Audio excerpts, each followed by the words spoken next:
We talk about how the Cowboys and Jerry Jones and how they're wonderful and how they're amazing at business and blah, blah, blah. They're not good at the business of this. Now, maybe they believe the business of the NFL is successful, or their business relative to the NFL is successful because they're garnering attention, because people are talking about them. But if we're talking about money spent, if we're talking about investments for players, then they are horrible at this. Now, what is Jeff's point exactly? And this all has to do with selective aggression, whatever you want to call it.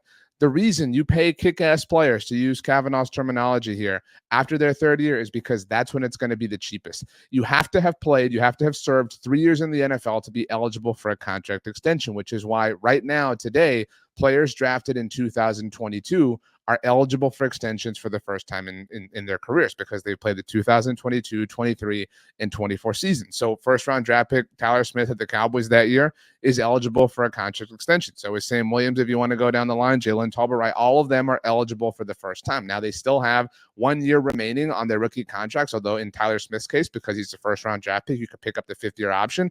And that's what the Cowboys have done with players like that, is they have picked up the fifth-year option. They have kicked the can down the road. I know we use that phrase a lot relative to creating salary cap space, but I'm talking about creating something legitimate and, facing responsibility.